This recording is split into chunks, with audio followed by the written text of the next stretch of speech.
Good Thursday morning, everyone. It is I, it is he, it is me, it is P-double-D-E Tepwakuin, and the place to be reviews right here with all of yous.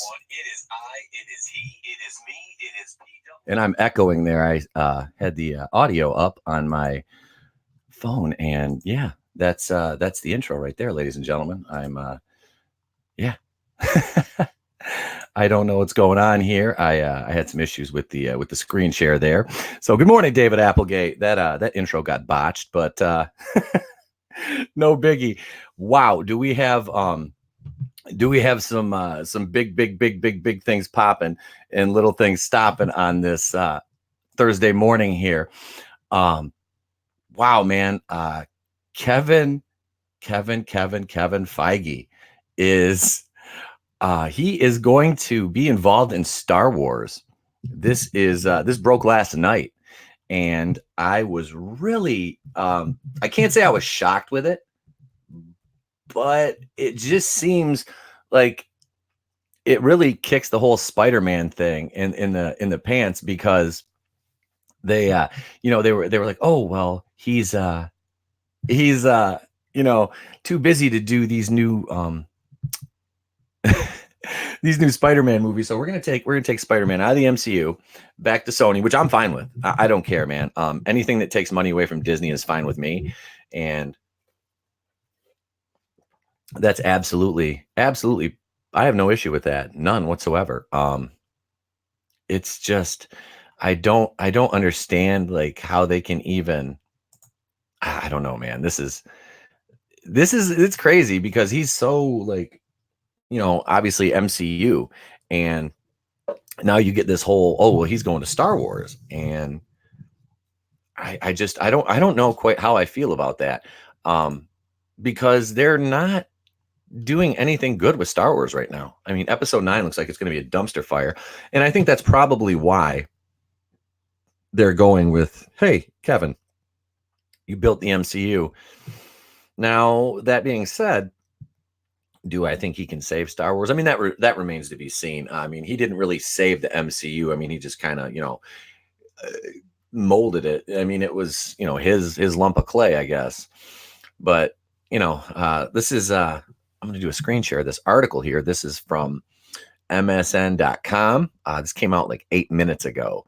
So let me see if I can do the screen share correctly this time, because I botched the intro for it, and I just sat here with probably dead air for 40 seconds.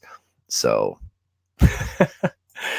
oh, the joys of live. It's different to toggle back and forth. Oh my God, there we go. I just went to my inbox. There we go. Let's close that down. What an idiot. It's still too early for this. Yeah, well, I mean, I don't care if you see my inbox. There's nothing in there other than notifications for uploads and articles that I use. So, not gonna hurt my feelings at all. Email addresses are a dime a dozen anyway, so whatever. Star Wars shocker. Marvel's Kevin Feige developing new movie for Disney. This is I like I said, I don't know. To the surprise of no one, Kevin Feige is a huge Star Wars fan. Well, he's probably just a huge fan of anything that will make him a lot of money. It may surprise many, however, that Marvel Studios chief is going to be developing a Star Wars movie as Lucasfilm president Kathleen Kennedy makes new plans for a wave of projects set in the universe. Hollywood Reporter has learned. I think this might be their backdoor in to get the that bullshit Rian Johnson trilogy. Because if they have Kevin Feige direct it, they'll be like, oh, well, nobody's going to dislike it because Kevin Feige did it. So who's going to say anything bad about his work? Well, look at Cat Pan Mediocre.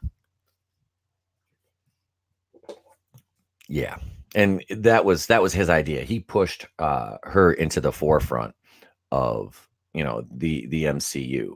So this is, I don't know. Kevin Feige discussed a foray into the Star Wars universe in a late summer meeting with Kennedy and studio co-chairman Alan Horn and Alan Bergman, sources say. In response to a query from the Hollywood Reporter, Walt Disney Studios co-chairman and chief creative officer Horn said, "We are excited about the projects Kathy and Lucasfilm team are working on, not only in terms of Star Wars, but also Indiana Jones and reaching into other parts of the company, including Children of Blood and Bone with Emma Watson, Fox." Whatever. With the close of the Skywalker saga, Kathy is pursuing a new era in Star Wars storytelling. And knowing what a diehard fan Kevin is, it made sense for these two extraordinary producers to work on a film together. Okay. Kevin Feige is extremely talented. Extremely talented. There's no denying that. But to put Kathleen Kennedy in the same context, in the same vein as him, and calling her an extraordinary producer, that is a joke of epic proportions.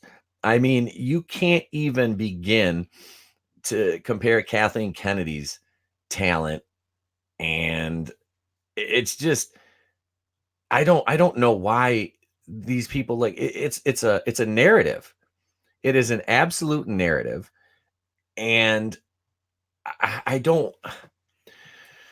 Oh, it's just because she's a woman. I mean, seriously, let's be honest here. And this is no misogyny. This is no, it's straight up. She she married Gary Marshall. She was a coffee fetcher. For what, Spielberg? I mean, it's just, yeah. And she marries Gary Marshall, and all of a sudden she's, oh, she's an extraordinary producer because what, she was a fucking conga dancer or backup dancer at the nightclub in Indiana Jones. Is this what we're talking about when we talk about talent these days? Is Kathleen Kennedy being, just a glorified freaking coffee fetcher? I mean, oh, she's one of the most powerful women in Hollywood. She's had a 25-year career. She's rode the coattails of her husband and everybody else she's worked around to get where she is. What has she created? What has Kathleen Kennedy created? Rey? Finn? Poe? I mean, no. This is her quote unquote writer's room idiots that created these characters that nobody gives a shit about. So, I mean, to put her in that same vein is absolutely, it's doing a disservice to the talent that Kevin Feige has. And I am not particularly happy with Kevin Feige. I don't really, I mean, he just long conned us. He honey dicked us for, 10, 11 years on this whole, oh, well, this is the MCU. And now it's like, well, we're getting rid of Cap and we're getting rid of, Thor and Iron Man, they're gone. And, we're going to get rid of Hawkeye, but oh man, we got Miss Marvel and She-Hulk and Cat Pan Mediocre. And oh man, we're going to have America Chavez in the Eternals. And we're like, what the fuck is this? Yeah, great. D-list characters. Awesome, man. That's just what I want to do is go spend, $35 to go to take my wife to a fucking movie to see a bunch of D-listers and get preached to about how, the stale, pale male white heroes are, a thing of the past now. This is the progressive superhero era. No issues with female superheroes. No issues with people of color superheroes. Just do them right. Don't prop them up on their identity. Prop them up on the fact that you have great characters, and you're going to shit on that and everything you built in the name of identity politics and entertainment, which is everything that just bleeds over. Let's acknowledge the chat here. Since we got two people in the chat. She created attention for herself using her gender in the group. Think of a woman. Absolutely, David. Kennedy married an old man, uses contacts to fund films based on nepotism. Yeah, that's what I said, man. Gary Marshall, completely, just, he allowed her to, use his name, ride his coattails, and develop, her career. And now, she's this lauded, producer. And oh, Kathleen Kennedy is such a genius. When everybody outside of, her sycophantic echo chamber knows that she is not. She's not this genius. I don't understand why. I just, like I said, man, it's all about, the feminist thing.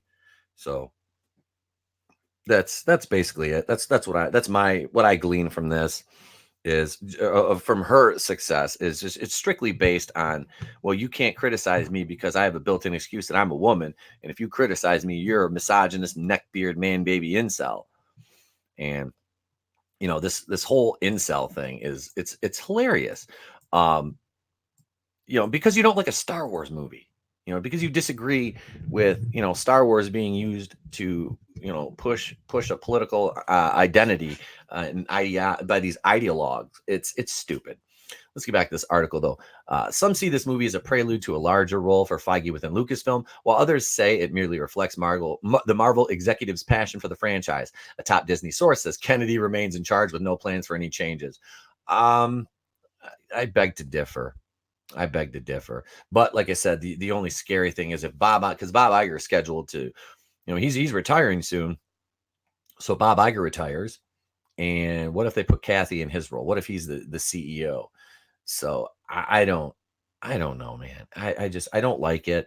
It stinks to me. And it's not necessarily a shot at Kevin Feige. I mean, I can do that just by saying, you're a cuck because you're going woke in the MCU. You're screwing over your fan base. But then again, you've got these kids that grew up with the MCU. They're what, like, 20 years old now, and they've been watching these movies since they were like 10, 9, 10 years old.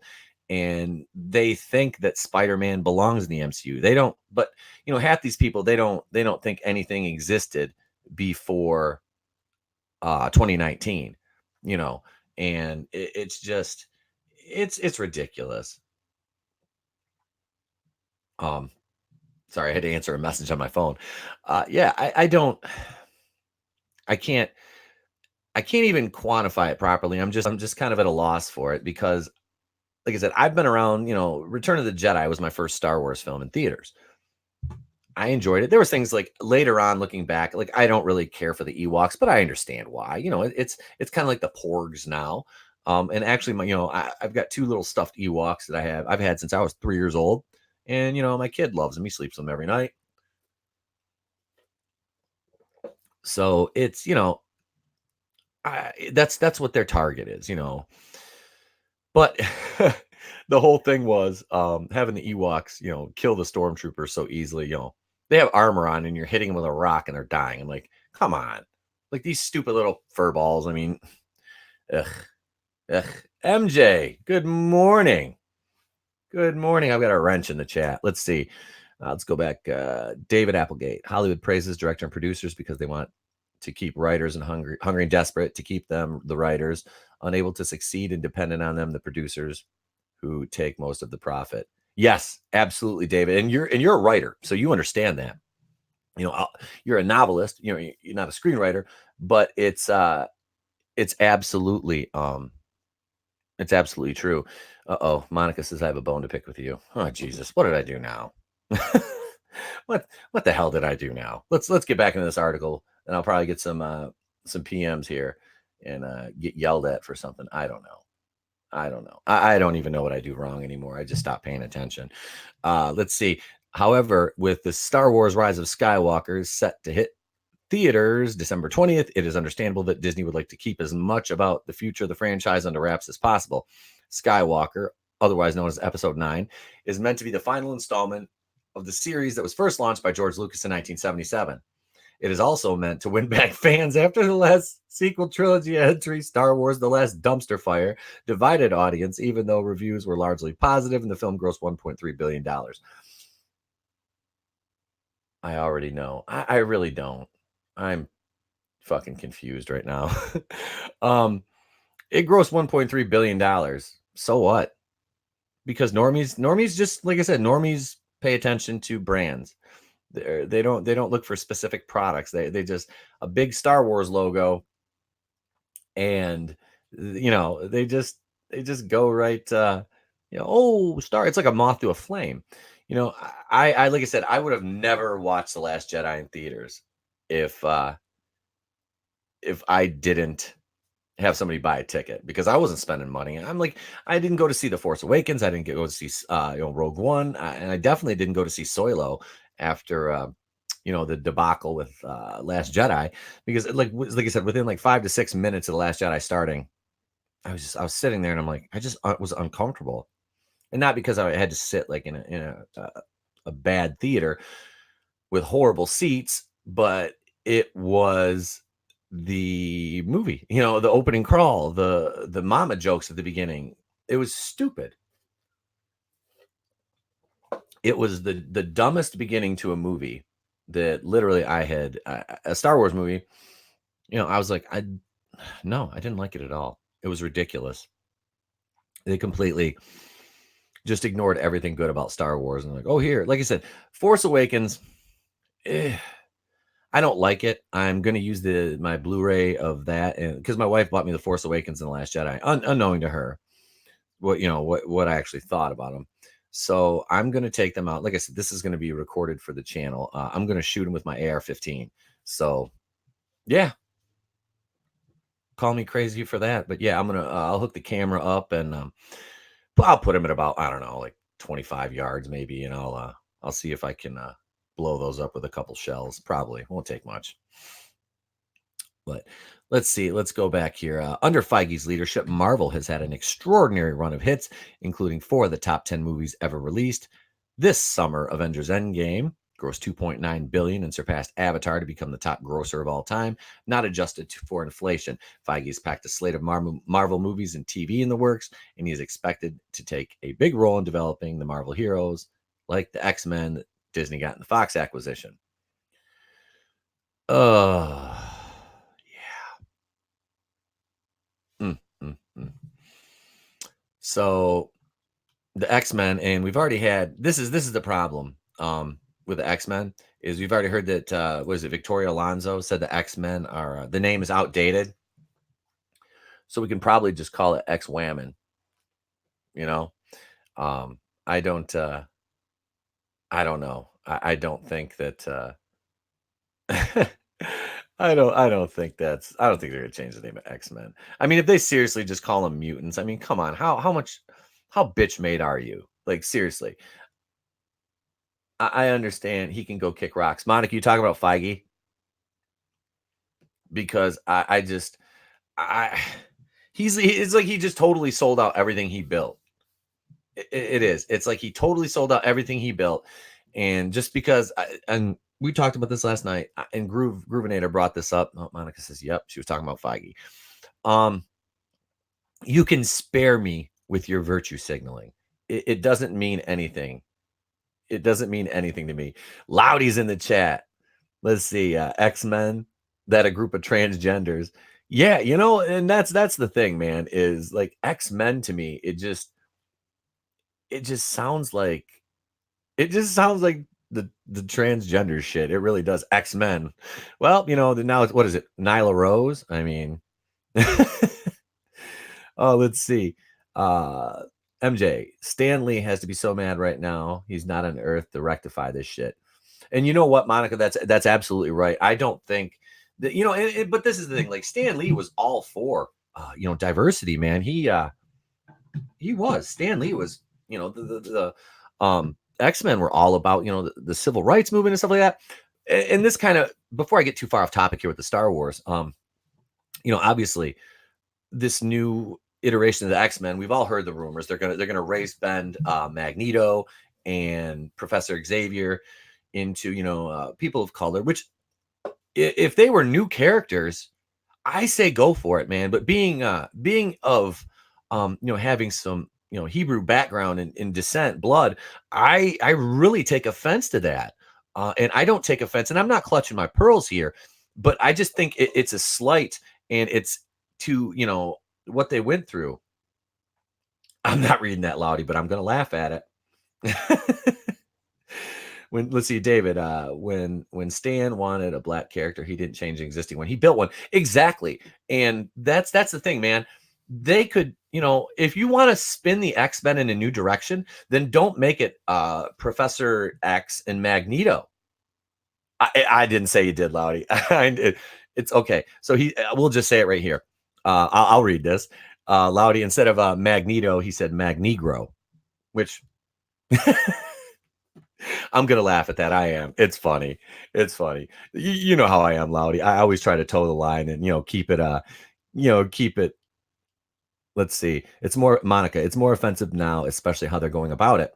Well, yeah, because you're shitting on all these characters. It's like I saw an article last week about them wanting to race bend Wolverine, and I was gonna do an article on it, and I'm like, you know what? I don't want to acknowledge it. I really don't. Because I thought it was stupid. And then in the same vein, here comes another article, and they say that they're going to offer the role back to Hugh Jackman. And hey, I watched The Greatest Showman. I've seen Logan, about 7 times now. All the X-Men movies. Hugh Jackman is a fucking treasure. That man is amazing. Wait. We got Chris Wicks is in the chat. Hail, Chris Wicks. Thank you for joining us, brother. We got the Australian contingency in the chat now. Got Chris and David in there. All right. So we are we're doing good. We're doing good today. We got 5 viewers. Let's get 5 bitch slaps to that like button. Okay, wait. And per Monica's request, I will nicely ask, will you please bitch slap the like button for me? It sounds funny asking somebody to politely bitch slap something, but I don't mind. So let's see. Where were we at here? Kennedy has been the president of Lucasfilm since 2012.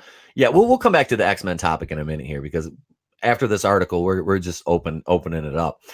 Kennedy's been president of Lucasfilm since 2012. She's one of the very few women in top executive jobs at Disney, but she was picked for the job by Lucas before he sold his company for $4 billion that year.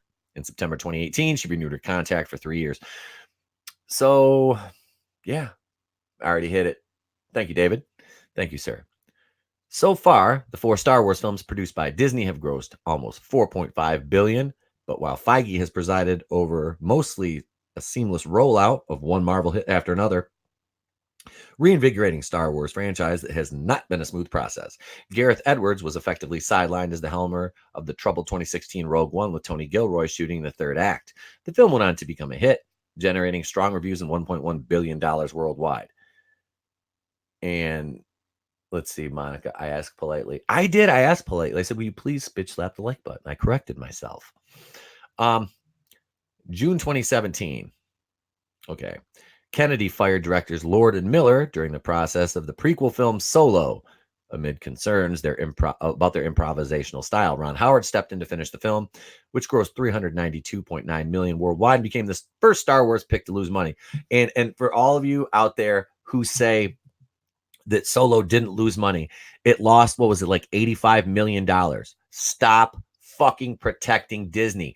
The same people that protect Disney are the same ones, okay? These people that protect Disney are the same ones who whine and cry all day about big corporations being greedy and, corporate welfare and all this and that, and their subsidies. Yet you virtue signal for Disney, who doesn't give a shit about you, because without your money, Disney still will make billions and billions of dollars a year. Let's go back here. Let's see. You said it felt weird to ask politely to bitch slap something. I was saying ask politely. Well, bitch slap the like button is kind of my thing, Jeff's got pound the muff button. Adam's got lick the like button. Mine is just bitch slap the like button, I mean, I could say pimp slap it if you want. I mean, does that roll off a little bit better? I like bitch slap. I don't know. And that's not a gender thing. I mean, I know a lot of guys who are bitches.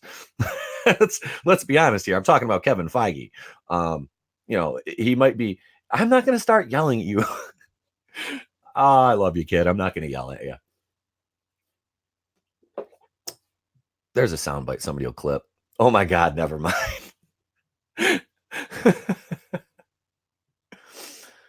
Oh boy. All right. So let's see here. Okay, yeah. So Solo lost $85 million because Opie had to step in and reshoot the whole thing after they fired Lord and Miller. Which they reported that when they fired Lord and Miller, there was cheering on the set and everything. I don't know. I ain't yelling. It's just how I talk. You ain't never seen my movies. Juice, that was a good one. Oh, the Samuel L. Jackson. I don't know how loud my mic is right now, so I don't want to do a Samuel Jackson voice and blow my ears out. Deep Blue Sea, they ate me. All right, I'm going to do Deep Blue Sea, they ate me. A fucking shark ate me. There. All right, so we move on here. In September 2017, Jurassic World filmmaker Colin Trevorrow was dropped as director of Star Wars: The Rise of Skywalker and replaced by Jar Jar Abrams and his empty mystery box, who successfully relaunched the franchise in 2015 with The Force Awakens. Again, we hadn't had a Star Wars movie in 10 fucking years. 10 years. Okay? 10 years. 2005, Revenge of the Sith came out. Revenge of the Sith is awesome. I love the prequels. Okay. So I don't want to be pigeonholed as somebody who just hates the prequels. I love them. I do. I don't care. I think Phantom Menace is an underrated jewel in that franchise because it lays the groundwork for everything. Let's see. Let's see. We're going to go back to the chat. You started getting huffy over Disney. I'm sorry, Monica. Chris Wicks, ETEP, in my opinion, I believe that the reason BI is bringing in Feige is because he's going to put Dave Filoni through a similar apprenticeship that he did under Lauren Schuler Donner. Yes, Chris, that is a great point, man. That is a great point. David Applegate, might as well call it a box of crap. Yeah. Let's see here. Yeah, that's definitely right. Let's see. David Applegate says mostly a few dialogue changes. I think they should put more effort into the CGI. Yeah. Oh, Eric's. I love the Phantom Menace, not FM. Apparently, I forgot how to spell Phantom. Chris Wicks, ETEP to eventually replace Kathleen Kennedy. Feige will be the boss of Lucasfilm in the background, and KK. Yeah, they'll, like I said, I'm surprised they haven't made the pull the trigger and just put Dave Filoni in charge yet. But I believe he said he didn't want to be in charge of Lucasfilm. So, I mean, to me, it really doesn't matter who's in charge of it right now because I have the sneaking suspicion that whoever it is just going to bend the knee and move on with this identity politics thing that they're doing right now. I don't see that changing until these movies lose money. But it's got to be more than 85 million. I mean, you've got, Rogue One cleared $1 billion, okay? And that's the only acceptable Disney Star Wars film. Disney Wars. That's the only acceptable Disney Wars to me. I didn't, like I said, I've watched a little bit of Rebels, and I wish that wasn't canon. I'm sorry. If there's some Star Wars Rebels fans out there, what I've seen of the show, it's too kiddie to me. It's not. And okay, here's another built-in defense, like what they did with Star Wars Resistance. It's for kids. You can't insult it. If you say it's a bad, like it's getting canceled after this season. This is the last. Well, the Last Jedi, it's playing off that, and after Rise of Skywalker, there's no sense of continuing your story anymore. So you spent all this time and money developing a show that you knew you were only going to run for 2 seasons. Bullshit. I'm calling bullshit on that. Nobody watched it. When everybody questioned, oh, it's a kid's show. The animation looks stupid. The acting, the voice acting, I can't complain about the voice acting. That's something I'm looking to get into, and it's a talent all to its own. But it's not the fault of the actors, and I've said this, a lot, because they can only work with what they're given, what the script is, what the writers give them, and what freedom they have inside that role to kind of interpret it and make it their own, put a little bit of a spin on it, and still stay true to the source material that the writers give them. So that show was garbage. I watched 7 episodes of the first season. All right. Because I was wanting to start my channel back then. I didn't have the equipment or the time to do it. So I didn't. And I just watched these shows, and it's like, oh my God, this was painful. Literally the most miserable I have been sitting through a show since Star Wars Resistance has been the last couple episodes of Fear the Walking Dead. It's Thursday, and I have not watched Fear the Walking Dead from Sunday yet because I saw a brief review of it and the episode, and I don't want to watch it. And there's only one episode left this season before The Walking Dead comes back on, and thank God, because they're at the Whisper arc. So that's another story. I'm kind of off the beaten path here. Where was I? Okay, so Jar Jar Abrams relaunched Force Awakens. Disney chairman Bob Iger conceded in a recent New York Times interview that the studio had made mistakes. I just think we might have put a little bit too much in the marketplace too fast. Yeah. Didn't we hear Star Wars fatigue last year or the year before? I think it was last year. They were saying Star Wars fatigue. They blamed that for Solo. No, you could release a Marvel movie or two, every fucking year. So you're gonna tell me that now, just because things didn't go your way, it's Star Wars fatigue. I'm Bob Iger. It's Star Wars fatigue. That's what's to blame. It's fatigue from the franchise. Bob, just retire and die already. Jesus, dude, you're an idiot. Like, I don't know, like, how some of these people get to the positions they're in, because you watch the decisions they make and listen to what they say, and it's like, how do you have to remind yourself to breathe? Or you would just like suffocate yourself? You're so dumb. I don't know. Let's see. One potential trouble sign for Lucasfilm and Disney is allegedly disappointing attendance at Star Wars new attractions in Anaheim and Orlando. During a recent earnings call, Iger said interest in Star Wars Galaxy's Edge was still high and long term. We have no concerns whatsoever about them. On Wednesday, Disney unveiled a new leadership structure for Disneyland Resort and Walt Disney World Resort parks in Anaheim and Orlando. Yeah, because they had to fire somebody, and they had to put there's a woman now that's running it. Actually, it was a woman that stepped down, I believe, at from like her position at top of the park. She was basically the scapegoat for the low attendance at the parks. And here we go. Disney has been criticized for its lack of women in top roles of the company. So any move to replace Kennedy may create perception problems. In his Times interview, Iger acknowledged that women and people of color were not well represented, but said, "I'll change that before I leave." Okay.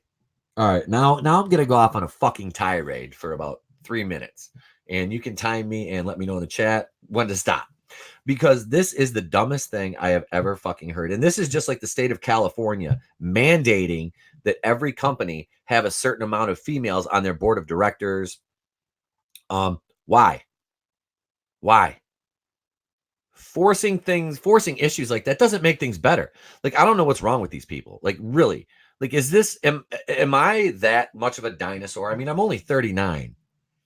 So, MJ, see you, darling. Have a good day. Hey, Raiders Lost Flicks is in the chat. So, I just, this whole thing, man, it's just, you can't just say, oh, well, we don't have, these are a bunch of white guys on the board. Well, has the company been successful? Answer yes or no. If yes, then you don't need to replace anybody. I'm sorry, but it has nothing to do to me with if there's a bunch of white guys on the board, or if there's people of color on the board, or if there's women on the board. Who is the best? Who's the best at the job? Who's the best at the job?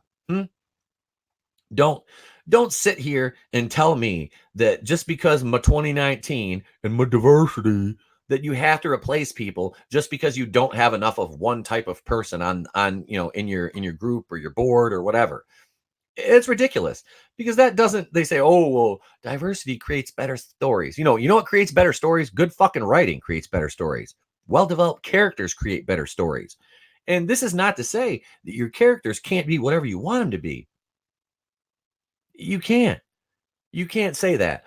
Well, you don't have enough women in this story. Well, the story is about men, or it's about a man's journey, so it's like the complaints about oh god, I can't remember what it was. It was a TV show. I think it was Game of Thrones or something. No, it wasn't Game of Thrones. It was another one, though. They were complaining about a lack of diversity, and I'm like, well, where this show is set, there's not going to be much diversity, just because of where it was set in the time period. It's like, you don't, do you not know history? Oh yeah, that's right. There was nothing before 2019. So there, I'm done. That's my tangent. Okay, so while Disney and Lucasfilm have scaled back on the development of Star Wars movies, in part due to the poor performance of Solo, it is still working on future movies. Both Last Jedi Helmer Rian Johnson and Game of Thrones showrunners D.B. Weiss, David Benioff are working on future projects set in the Star Wars universe. And after the ending of Game of Thrones and how Benioff and Weiss just mailed it in, and I didn't even watch the show, but I've listened to reviews, and I watched the finale episode, and having seen probably about 15 episodes, the entire series, especially the ones that focused on what's her name, Emilia Clarke, that played Daenerys. Is that her name? Yeah, and Emilia Clarke. They really screwed her character up in the end there. So, and based on all the reviews and everything I've read and watched on YouTube about the end of Game of Thrones, these two guys just phoned it in. Like, they could have done, what they do, 6 episodes in the last season, and they could have done at least 8 to 10. They had the source material to do it. They just didn't want to do it. So that begs the question: if you bring Benioff and Weiss into the Star Wars universe and you gift them a trilogy, who's to say by the second movie they're not just going to be like, oh, we got a better offer and we're going to phone it in, you know? There's going to be no more Jar Jar Abrams to save you guys. He's signed this, and I don't know why. Warner Brothers signed him to like a $220 million contract, and he's going to save DC, and he's working on Justice League 2 now, which scares the bejesus out of me because I don't want mystery boxes in Justice League. The mother boxes were bad enough in Justice League 1. No, I like Justice League, honestly. I do. I enjoyed it. It has its faults. Like I said, just like Black Panther, man. It's like, I love that movie, but I acknowledge its faults. So, and that's the beauty. I don't like something about the movie. That doesn't make me an incel or a racist. It just means that I have a discerning eye for movies. and I watch movies from, I'm not a professional film critic. I didn't go to film school. I don't, I just know what I like. And, I can talk about it. Let's see. So Benioff and Weiss working on future projects set in Star Wars universe, and with Disney ramping up on its streaming service Disney Plus, Lucasfilm will be an important piece of the puzzle. Jon Favreau's live-action Star Wars space western The Mandalorian is set to premiere November 12th, and Rogue One prequel series is in the works, as is an Ewan McGregor led Obi-Wan Kenobi series. Okay, that right there, I can honestly say that I am excited for The Mandalorian. And this is the thing. And they're like, oh, you can't be in the Fandom Menace if you watch, if you like anything from Disney. It's like, well, first of all, I can do whatever I want. And second of all, the Fandom Menace is an awesome collective of people, but that's the beauty of it. We're not sycophants. So I can go watch The Mandalorian and check it out. And, if I like it, cool. It's got Pedro Pascal. I mean, it's got a great cast. So I think Giancarlo Esposito's in that. Gina Carano. It looks cool. In the Obi-Wan Kenobi series with Ewan McGregor, I mean, we've been waiting for an Obi-Wan movie for years. I still think it should be Hello There, a Star Wars story, but we're gonna get a Disney Plus show out of it. So there, we'll end the screen share. Let's see here. What do we got? What do we got going on in the chat? Monica's out. We've got our Raiders, Chris Wicks, David Applegate in the chat right now. It says I got 3 people watching. So, all right. Yeah, so let's get back. I want to go back to the X-Men for a minute here, and I'm just going to come off the cuff on this. And like I said, the X-Men are already one of the most diverse groups of characters that there are. It's true. They absolutely are. So to sit there and say it's not good enough, we need more. I mean, you're not fooling anybody. You're not fooling anyone with your BS here. I mean, it's clear and concise exactly what you're doing and why you're doing it. This is a purely, basically like almost like an SJW move. It's, it all goes back to that article about getting rid of the pale, stale male, superheroes and video. Everybody covered this article ad nauseum in the Fandom Menace. It was a couple months ago. So I don't know. I don't think that this is a good move. I truly don't. And then there was an article yesterday about, wanting Mr. Fantastic to be a person of color. It's like, can't you just stop for 1 second and sit back and go, okay, all right, look, we can just make new characters. I mean, you supposedly have all these talented people and all these writers, and they can't come up with any new characters. That's what it boils down to, is they are afraid that they're going to fail at something. They don't want to fail, which that's normal. That's absolutely normal, but you're forcing a message on people that don't want it. They don't want it. No, I'm sorry. I don't need to be told that you need to recognize diversity. Well, absolutely I do. Absolutely. Like I said, I have no issue with with just a singular ethnicity or religion as a whole. I don't. Especially in entertainment. I mean, God, I remember growing up and watching, like any, like you had I'm trying to think of some 80s stuff here, but just looking back at like Lando Calrissian from, I'll just use Star Wars because we're talking about Star Wars too. Lando Calrissian, he made his appearance in Empire, and it's like, who is this guy? You know, he's and then it's Billy D. Williams. And Action Jackson was one of the cheeseball 80s movies. And who was the bad? Craig T. Nelson was the bad guy in that. I think it was Craig T. Nelson in that one. But I mean, or was it Carl Weathers in Action Jackson? I can't remember. I think it was Carl Weathers. But that's just another example of a movie led by a person of color from 30 years ago that was really cool. Have you never heard of Shaft? It was Carl Weathers. Yeah, thank you, David. I can't. And I remember Billy D from the Colt 45 commercials, too. That was, there was a cutaway scene on Family Guy where he's the pillow, and he's like, "Hello, Peter. Welcome to the cool side of the pillow. Why don't you lay that weary head down? You've had a long day." Yeah, Jackie Chan, David. That is a great one. I was going to get to that because the Jackie Chan movie started coming out when I was a teenager. It was like the mid 90s when the martial arts craze with Jackie Chan and Jet Li really took hold. They had that show on CBS with the guy, what was his name, Chow Yun Fat, which I can't remember. It was a cop show though. It was like a buddy cop show with him. But that lasted a couple seasons too. So I mean, you can't sit back and say these people are just racists and bigots. No, man, not even close. Not even close. He said, I never was like, oh, I can't believe Jackie Chan's leading the movie. I was like, oh, sweet, another Jackie Chan movie. This guy does all his own stunts, I thought Jackie Chan, Rush Hour, hello, him and Chris Tucker. You can't not be a kid of the 90s and not have enjoyed Rush Hour with Jackie Chan and Chris Tucker. Now, if you say I didn't like Rush Hour 2 or 3, that I can understand. To me, guilty pleasure movies. And we're not even going to get into the Brett Ratner situation. Because that almost cost Warner Brothers. That almost cost Warner Brothers Gail Gadot because she refused to work with Rat Pack Productions, which was involved in either I believe it was Justice League. And Brett Ratner, we all know that was he's kind of a sleazeball, just to say the least. Not quite Harvey Weinstein, but still kind of a greasy bastard. So she almost left. She was going to leave the role of Wonder Woman for that reason. And to me, it is an absolutely good. It's a godsend that they didn't get didn't leave, didn't get her to leave. So, or that she stayed on. Oh wow, I just got a email.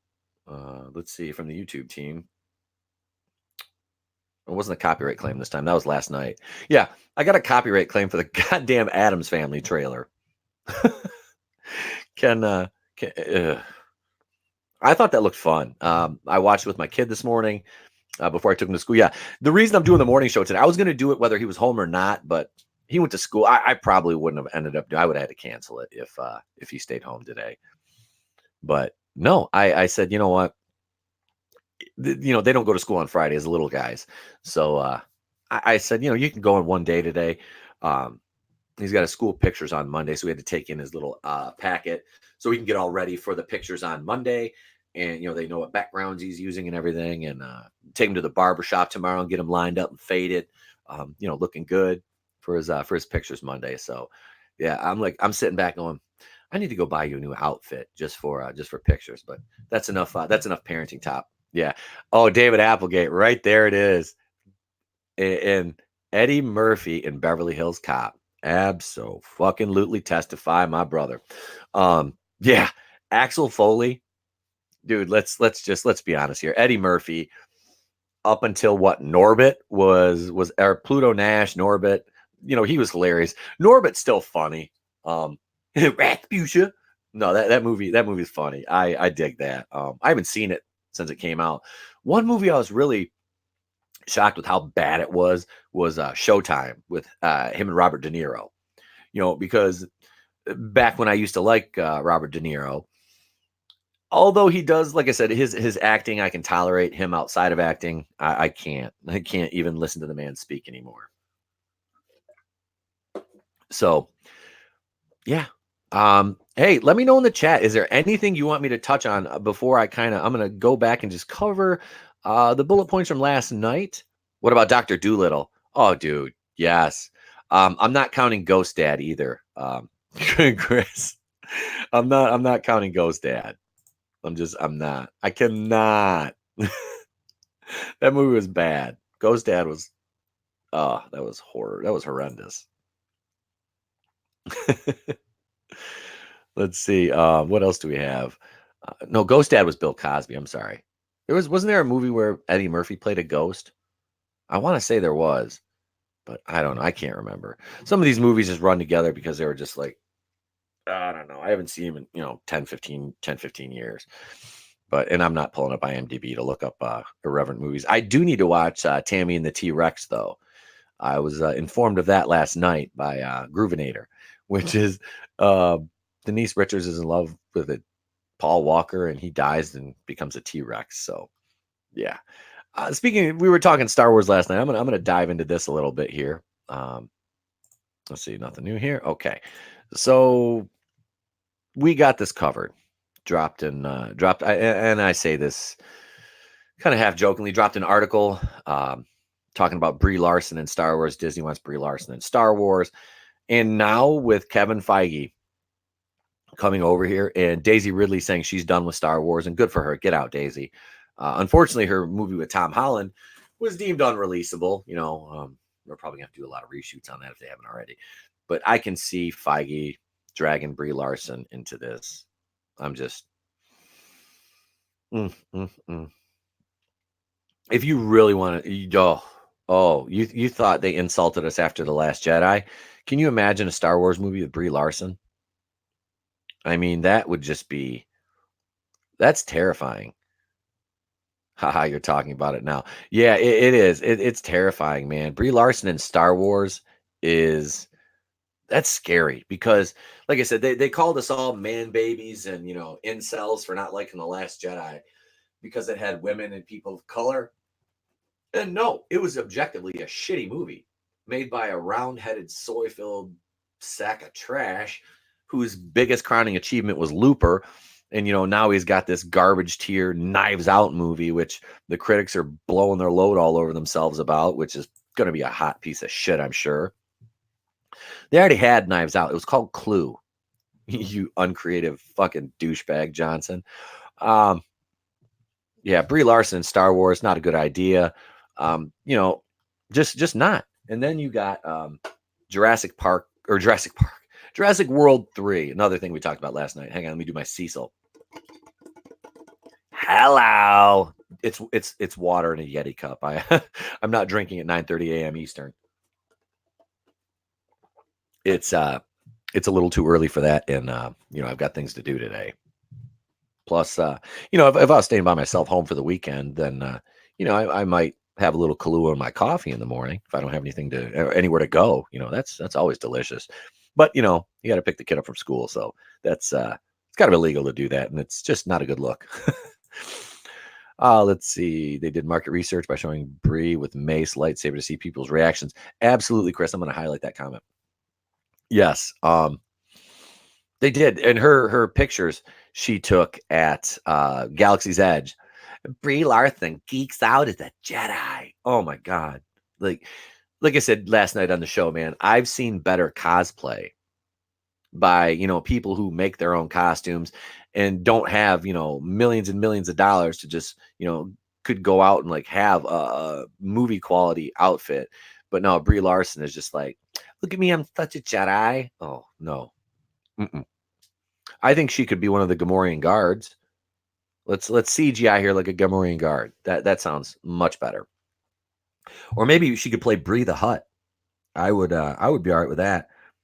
She could be Rada's little friend. Oh God. So let's see here. What else Oh yeah, David Applegate. I'll highlight this one too. Exactly. As soon as I saw the Knives Out trailer, I recognized it as Clue. Yeah. Yeah, that's all it is, man. It's Rian Johnson copying Clue. Jurassic World 3.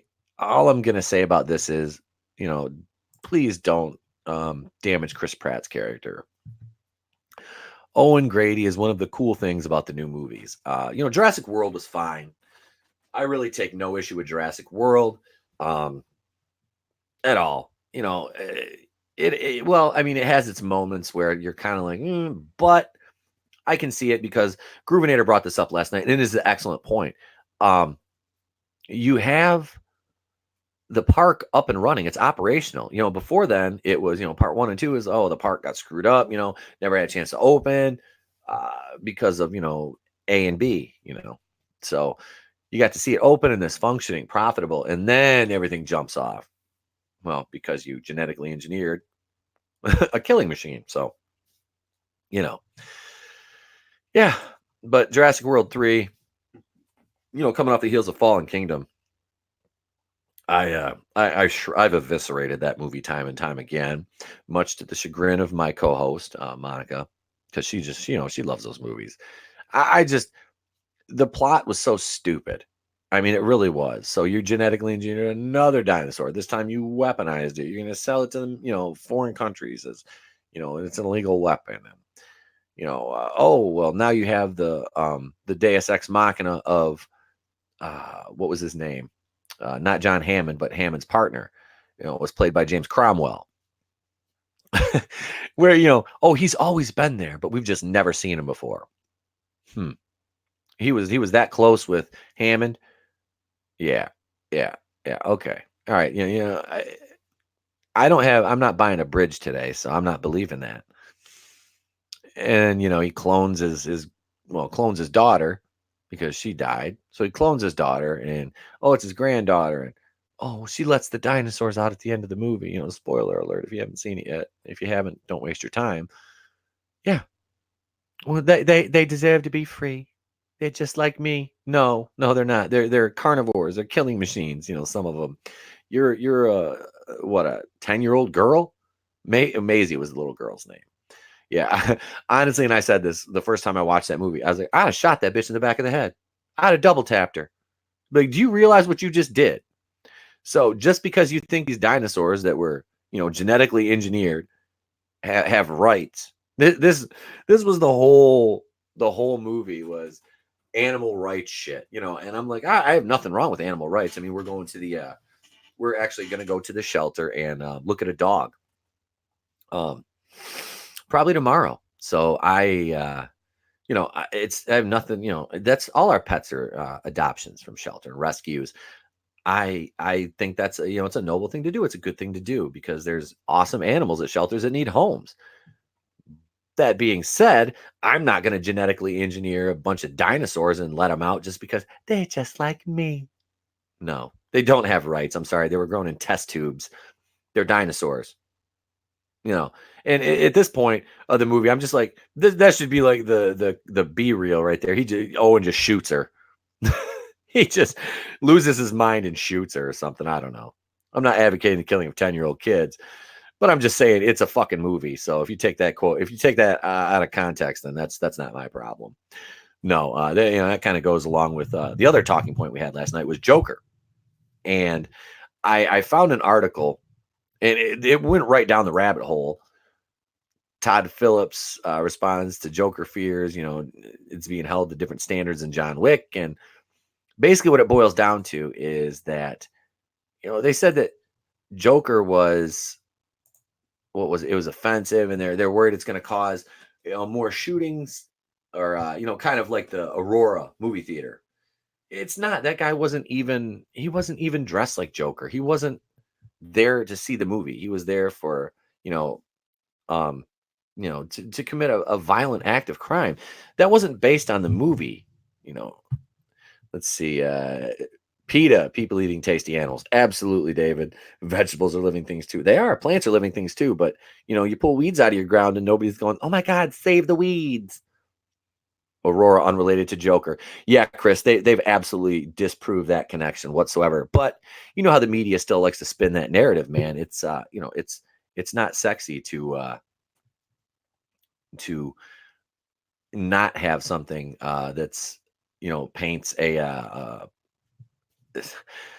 oh, I don't even want to say it, but paints a white guy in a bad light. They don't care. They're just like, okay, fine, you're the scapegoat. It's just like when they talk about these theater shootings. We read the article from the Mary Sue last night, and I use this term with in regards to this woman who is a quote unquote journalist, Princess Weeks, very lightly, because she was basically blaming everybody else for everything, and that nobody wants to accept responsibility or look at facts. All they want to do is worry about my feelings or their feelings, and I don't know. I don't know. I can't get behind this thing that save the weed. No, trust me. I wish right now, man. I am bone dry on that. It's yeah. When you quit smoking cigarettes, yeah, it's yeah. I unfortunately that was something I started up again, and yeah. So I'm going cold turkey today.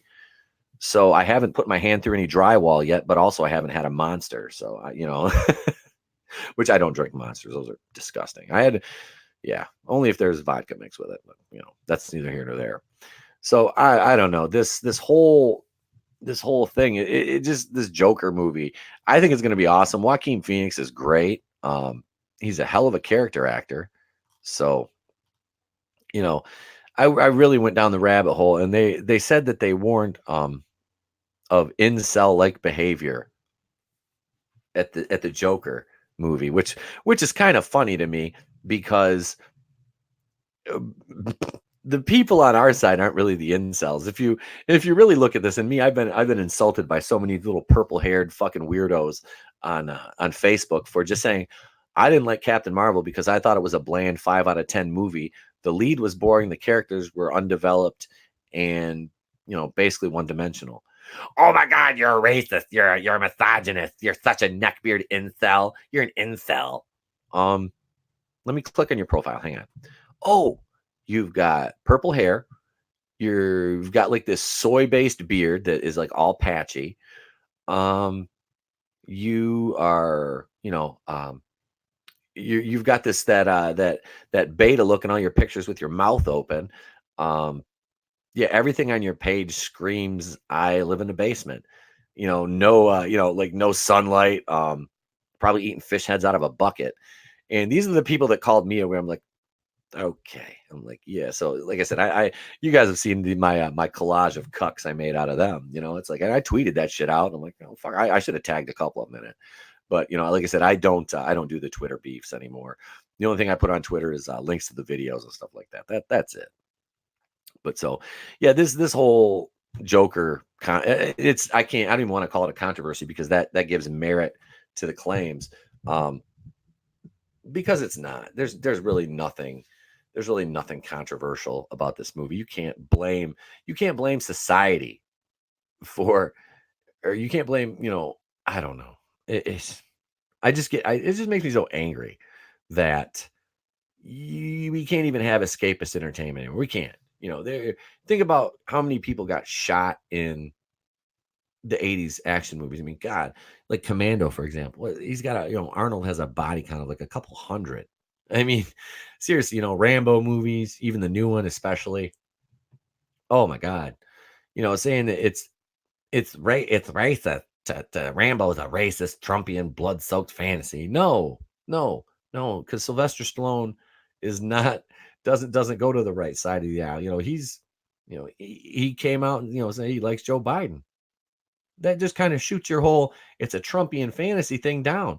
And like I said, I'm not getting political here because this was dragged into the review of the movie because they're correlating all this because of who's sitting in the White House right now and saying, "Oh, well, Rambo is a border wall. He's a metaphor for the border wall." He's killing human traffickers that kidnap innocent, women and children and sell them into sexual slavery. Those are the people he's killing. It's not like he walked into somebody's house, they invited him in for dinner, and he slaughtered them. I mean, this is the thing. It's not like he's, oh, it's so racist. It's like Rambo kills everybody. Rambo killed an entire, wiped out a sheriff's department, a bunch of, National Guardsmen. Most of them were Caucasian. It was, who else? The Russians, the Burmese. I mean, it's just, he did join the Taliban for a minute. No, in the context of that movie, they call that one the one where Rambo joined the Taliban, but it wasn't like that,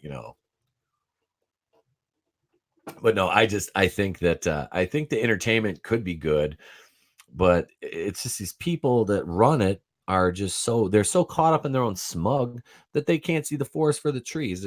They don't want to entertain people. It's like they think everything has to have a message and it doesn't. And when you have a movie without a message, like and Groovinator went and saw Rambo, Last Blood. He said, I didn't pick up on anything. And if I did, I'd be the first one to, call it out. Absolutely.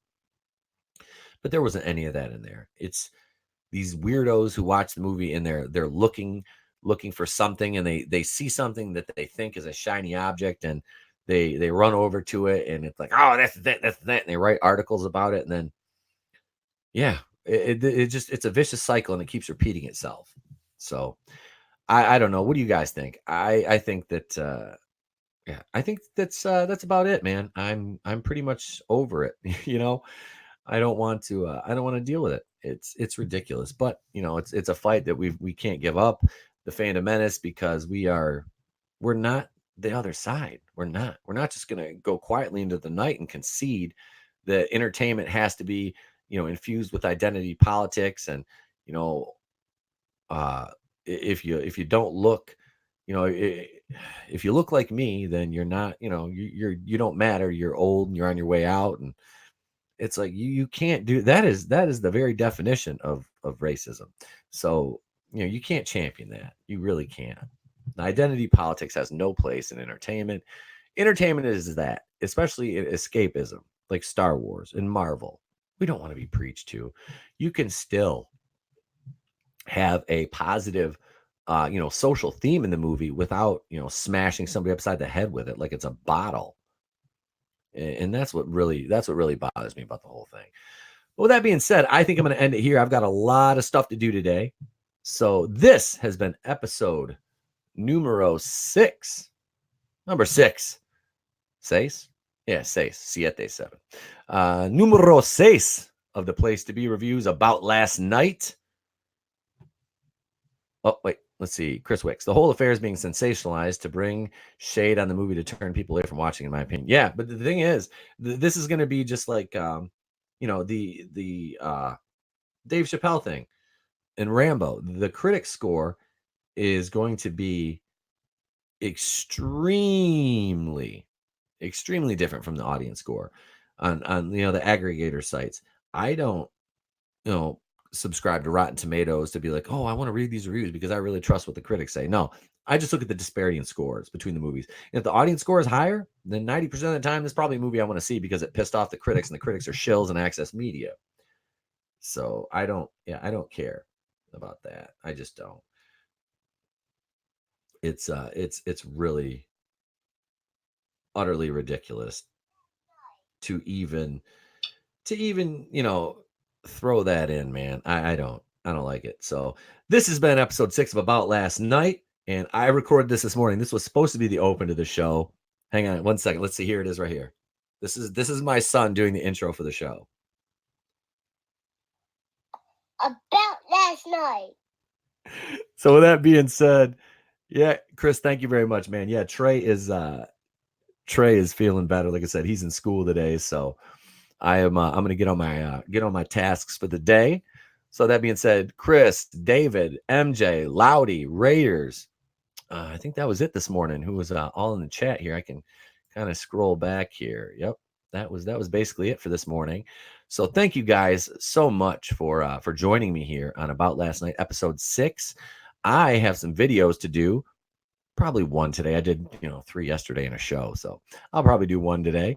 And I will see you guys later. If I don't see you, remember, have yourselves a good day and a pleasant tomorrow. Goodbye.